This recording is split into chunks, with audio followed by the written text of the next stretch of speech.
오늘은 스페셜 월간 두 번째 시간으로 정치권의 큰 흐름을 짚어주시는 분 윤여준 전 장관 모셨습니다. 스페셜 월간 윤여준 윤 전 장관님 어서 오십시오. 안녕하세요. 지난달 월간에도 스페셜로 나오셨고 아이 근데 이번 달도 나오시고 사양하겠습니다. 2회 연속이면 자동 고정입니다. 아이, 사양하겠습니다.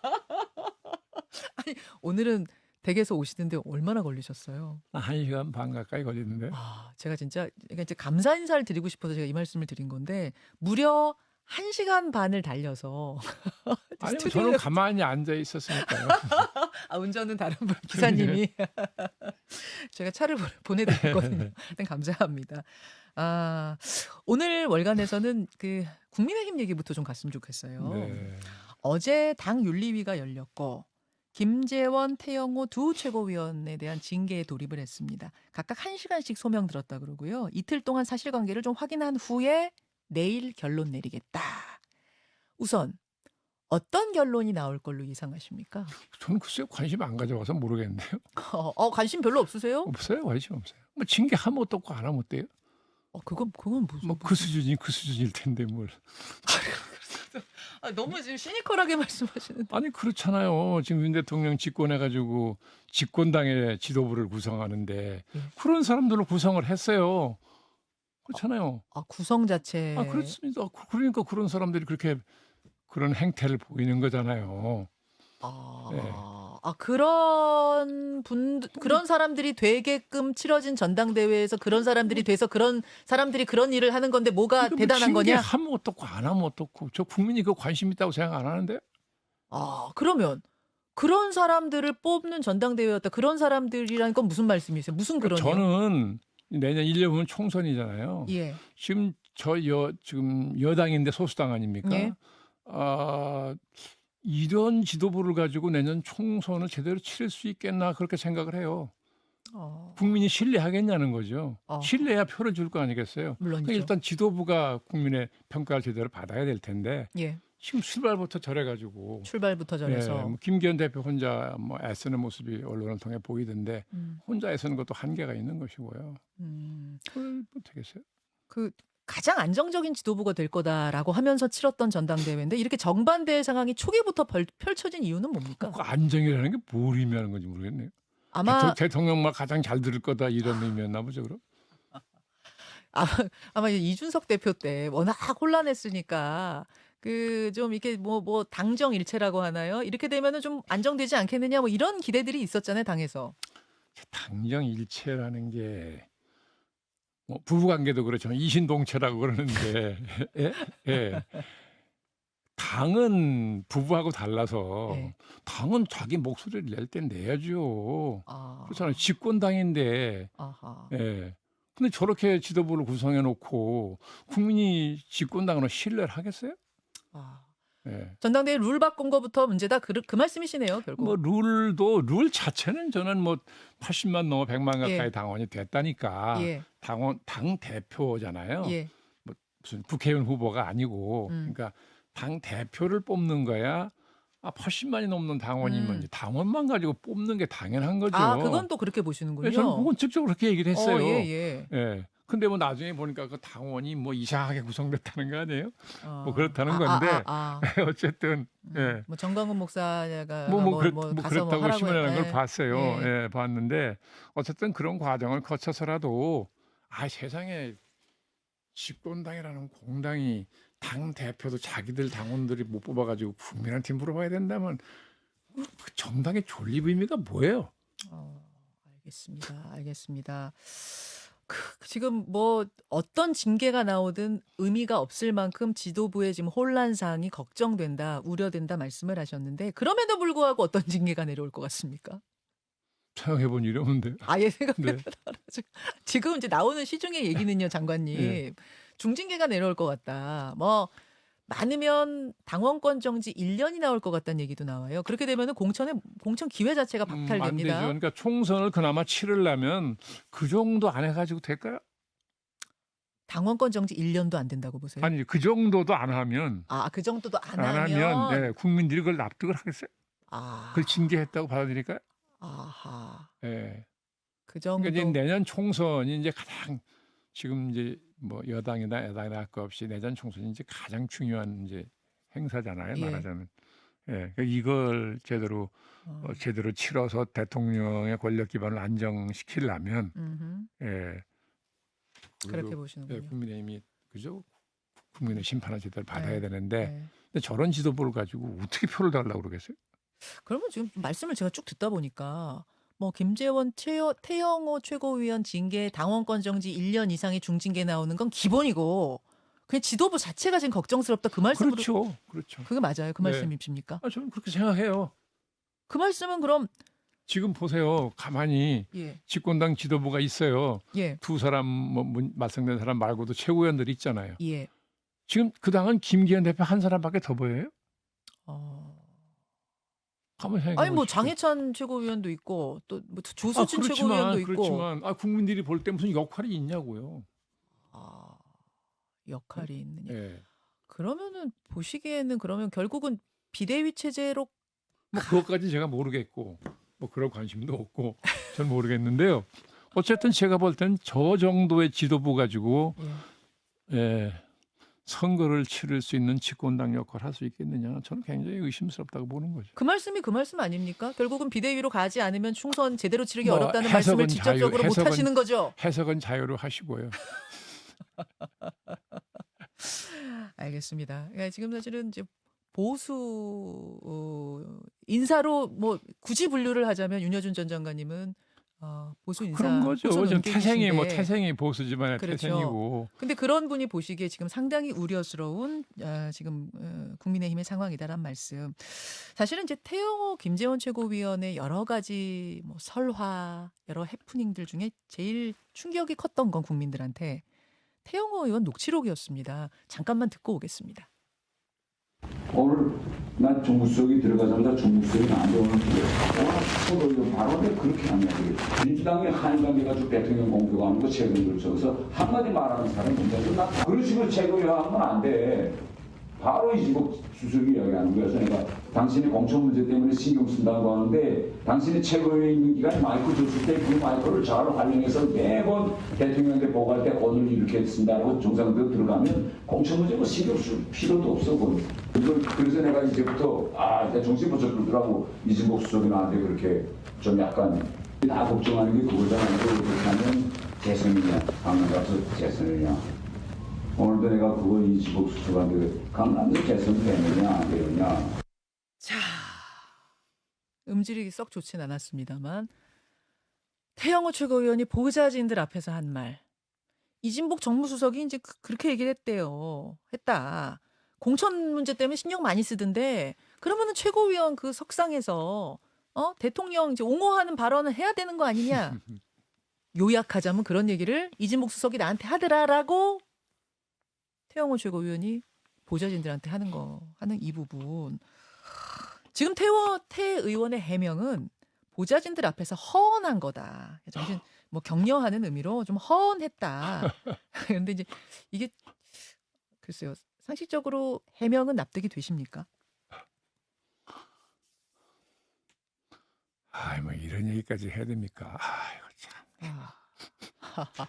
이게 참 정치인들이 수준이 있어야지. 정말 국회의원 국민의 대표예요. 국민의 대표. 물론이죠. 입법권을 가진. 물론이죠. 예. 음. 근데 저런 수준이면 그걸 굳이 규명해서 뭐 합니까? 저런 수준이면 좀 참담함을 느끼시는 표정. 그럼요. 제가 윤 장관님 인터뷰를 참 오랫동안 여러 번 했는데 오늘 제가 뵙는 표정은 우리 정치가 어쩌다 이 수준까지 왔는가 좀 이제 한탄하는. 뭐 어차피 나락으로 떨어질 테면 빨리 떨어지는 게 낫죠. 그래야 새로운 희망이 생길 테니까. 알겠습니다. 예, 스페셜 월간 윤여준 함께하고 있습니다. 국민의힘 얘기했으니까 민주당 얘기 잠깐 해보겠습니다. 또 한숨 쉬시는데 죄송해요. 민주당은 돈봉투 의혹이 있었고요. 지난번 네. 윤 장관님 다녀가신 후로 한 달 동안 돈봉투 의혹 불거졌고 뭐 김남국 의원 코인 문제는 요 사이에 벌어졌고 어떻게 보십니까? 글쎄요, 뭐 송영길 대표 또 선거 당대표 선거 때 돌렸다는 거잖아요. 예. 그게 이제 한국 정당에서 과거에 오랫동안 그런 관행이 쭉 이어져 왔다고 저는 알아요. 예, 근데 이제는 그걸 더 이상 용납하지 않는 시대가 온 거죠. 아하. 예, 근데 그걸 그만 너무 가볍게 보고 했다가 좀 문제가 된 거 아니에요. 그러니까 이런 계기에 이제 앞으로 정당에서 그런 관행 없어지는 계기가 될 거라고 보는 거고요. 예. 예. 뭐 불행한 일이지만 어떻게 보면 한국 정당들이 이제 과거에 오랜 관행에서 벗어나는 계기가 됐다는 점에서는 뭐 긍정적인 측면도 있을 거라고 보는 거죠. 이 계기로 근데 사실은 지난번 계기가 한 번 더 있었잖아요. 박기태 대표 당시에 뭐 이렇게 하다가 이걸로 실형도 살고 그랬는데 뭐 그때는 이게 뭔가 이제 재수없어서 걸린 거라고 생각했는지도 모르죠. 그 후로도 계속 이런 관행이 있었던 겁니까? 근데 그럼? 그런 관행이 아무래도 이제 약화됐을 거라고 저는 보는데 그 예. 박기태 의장 이후에 예. 예. 근데 아직도 이제 살아 있었던 거죠. 아. 근데 이번에 이제 뭐 정치권의 얘기로는 비교적 소액이라는 거 아니에요. 예, 그 관행처럼 됐던 소액이다. 그런데 이제 그것마저도 용납이 안 되는 시대가 왔으니까 물론이죠. 그만큼 정치권이 앞으로 정화가 되겠죠. 사실은 국민들은 보면서 참담하거든요. 네, 아이, 그러니까요. 애들 반장 선거도 그렇게 하지 말라고 우리가 교육을 시키는 마당인데. 자, 김남국 의원 코인 뭐 요 문제는 뭐 며칠 사이 불거진 거긴 합니다만 그건 저는 김남국 의원은 개인적으로는 모르는 분인데 예. 그런 언론을 통해서 제가 받은 인상은 아주 매우 깨끗하고 양심적이고 양식이 있고 굉장히 저는 좋은 인상을 가지고 있었어요. 예. 네, 근데 이번에 보니까 비록 저게 뭐 실정법을 어긴 것은 아니라고 본인은 주장하는데 뭐 그렇다 하더라도 예. 저는 정말 좀 충격적이죠. 이 사람마저 이런 짓을 하는구나 했구나. 예. 충격적. 정말 좀 참담한 심정을 느꼈어요. 오늘 너무 연속으로 계속해서 참담함을. 네, 그렇네요. 비교적 젊은 분이고 전 정말 굉장히 기대를 많이 개인적으로 했던 분이에요. 저는 잘 개인적으로 모르지만. 예. 네. 근데 전 그걸 보면서 저게 자본주의 탓인가? 네? 법적으로 내가 내 돈으로 내가 투자한 건데 뭐가 문제냐라고 그러니까 묻는다면 법률적으로 문제가 안 된다면 뭐든 해도 좋다는 거죠. 그런 자세가 들렸다. 네, 그러면 정치 도의는 그럼 어디 갑니까? 알겠습니다. 윤여준 전 장관, 월간 윤여준 만나고 있습니다. 내일이요 대통령 취임 1주년. 그렇네요. 벌써 1년 됐네요. 네. 예. 뭐 1년 평가를 이런저런 기회로 여러 번 하셨습니다만 또 마침 또 취임 1년이니까 오늘은 어떻게 보시는가? 뭘 달리 볼 게 뭐가 있어요? 그러니까 이제 이게 이 4년 연임제 대통령제 하에서도 예. 취임 첫 해가 제일 중요하다는 거거든요. 미국의 그 대통령학을 전공한 학자들 말에 의하면 예. 취임 첫 해를 어떻게 보내느냐가 재선 여부를 결정한다. 취임 첫 해가 왜 그렇게 중요합니까? 그러니까 왜 그러냐 하면은 예. 이제 국민에게 자기가 이제 성취해야 될 시대적 과제를 제시해야 되는 거잖아요. 아하. 이 시대적 과제를 제시해서 국민의 동의를 받으면 그 과제를 추진할 수 있는 정책을 만들어야 되고 예. 그걸 또 정치가 추진해야 되고 그렇죠. 그렇죠? 예. 그다음에 이제 거기다 여러 가지 제도를 고칠 거, 새로 만들 거, 그 제도 관리가 굉장히 중요하죠. 왜냐하면 민주주의 정부의 국정은 제도를 통해 이루어지는 거니까. 물론이죠. 그다음에 이제 인사해야 되고 예. 등등 뭐 1년을 정신없이 보내야 됩니다. 아하. 예. 그런데 지금 우리 윤 대통령 경우에는 돈다 5년 단임이잖아요. 예. 5년 단임은 첫 해가 더 중요해지는 거죠. 어차피 5년 중에 실질적으로 대통령이 일할 수 있는 건 잘해야 3년이거든요. 네. 근데 한번 기억에 남는 게 있어요. 윤 대통령이 취임해서 자기가 가장 우선적으로 중요하다고 생각하는 국정 아젠다, 의제를 제시한 거 기억하는 게 있으세요? 국정 아젠다. 뭐 노동 그건 문제, 그 연금 3대 문제. 개혁 과제는 이미 전 정권부터 내려오는 묵은 과제고. 예.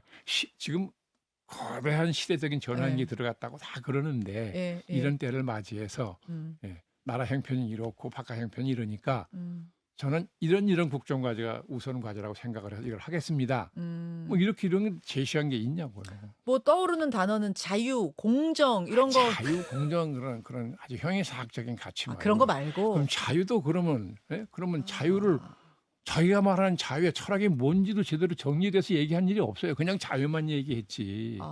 그럼 내가 말하는 자유의 철학은 이런 것이고 여기 입각에서는 국정을 어떻게 한다는 걸 얘기를 해야 되는데 없고 그냥 자유만 막 여러 번 반복해서 얘기한 거 아니에요. 자유가 중요하지 않다는 게 아니라. 첫 해를 그럼 좀 실패했다고 보십니까? 아니 이렇게 보내고 나중 다음은 어떡할 건데요? 4년이 걱정된다. 그러면요. 첫 해가 나머지 4년을 결정한다고 그러는 것인데 아. 예. 그 지지도가 지금 내내 30% 돼요. 30%대요. 예. 예. 오늘 나온 조사도 30%대더라고요. 그러니까요. 예. 뭐 미국 가도 안 되고 뭘 해도 안 되는 거예요. 최근에 있었던 한일 정상회담은 어떻게 보셨습니까? 한일 정상회담이 어차피 이제 오랜만에 이제 이게 셔틀 외교라는 게 복원된 거잖아요. 12년 만에. 예, 이게 이제 미국이 이제 중재를 세게 했겠죠. 예. 왜냐하면 삼각동맹 결속이 미국에서 굉장히 중요하니까. 그래서 일본이 서둘렀다고 한일 보세요. 관계를 이제 풀어야 되고 그래서 윤 대통령한테도 미국이 주문한 게 있을 거고 기사 수상한테도 주문한 게 있겠죠. 아. 그 현실적 필요성을 느끼니까 둘이 이제 셔틀 외교를 시작한 거잖아요. 그런 점에서는 저는 긍정적으로 보죠. 네. 한일 정상회담은 좀 일단- 국민들 사이에서는 오염수 시찰단 그거 괜히 면제부만 준 거 아니냐. 가슴 아프다. 이것도 그 정도밖에 못 하느냐. 이런 비판도 있는데. 그 시찰단은 글쎄 이게 시찰단이라는 게 가서 그냥 구경만 하고 오는 것 같으면 안 가는 게 낫고 잠깐 면제부만 주게 될 테니까요.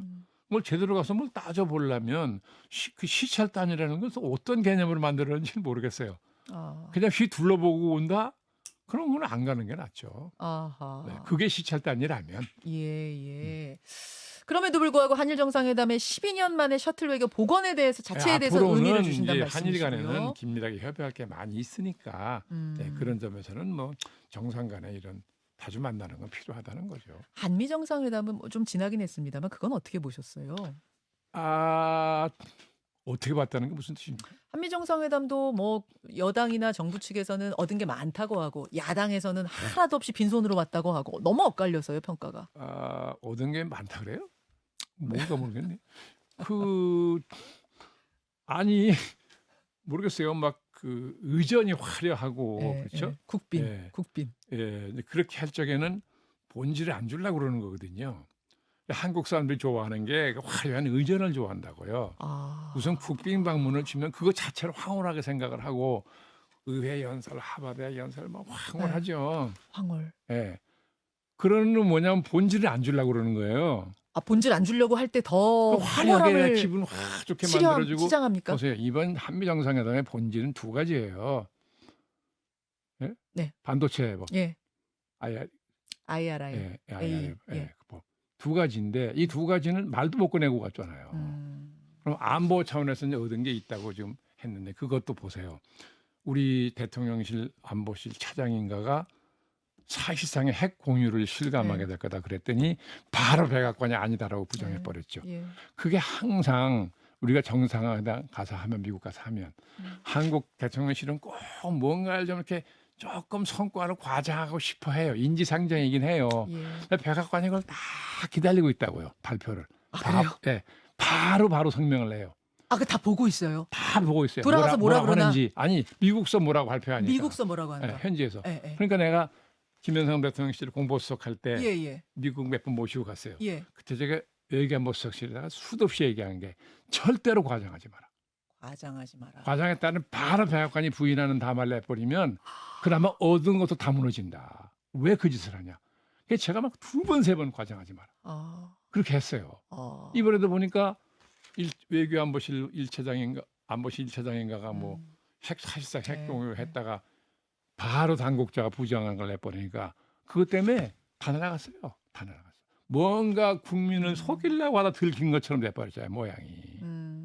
그나마 성과라고 할 만한 것도 이제 다 날아가 버렸어요. 왜 그런 짓을 하는지 저는 정말 이해가 안 가요. 윤 장관님이 오늘 상당히 취임 1년 비판을 강하게 하셨는데 이게 좀 이건 취임이든 비판이 아니죠. 이게 다 약이 되는 저는 약이 되는 조언일 거라고 생각하고 오늘 좀 용산에서도 듣고 여당에서도 듣고 야당에서도 듣고 정치인들이 귀 기울여 들었으면 좋겠습니다. 제 얘기 잘 안 들으실 거예요. 여기까지 오늘은 하겠습니다. 윤여준 전 장관 월간 스페셜 고맙습니다. 수고하셨습니다. 김현정의 뉴스쇼는 시청자 여러분의 참여를 기다립니다. 구독과 좋아요, 댓글 잊지 않으셨죠? 알림 설정을 해두시면 평일 아침 7시 20분 실시간 라이브도 참여하실 수 있습니다.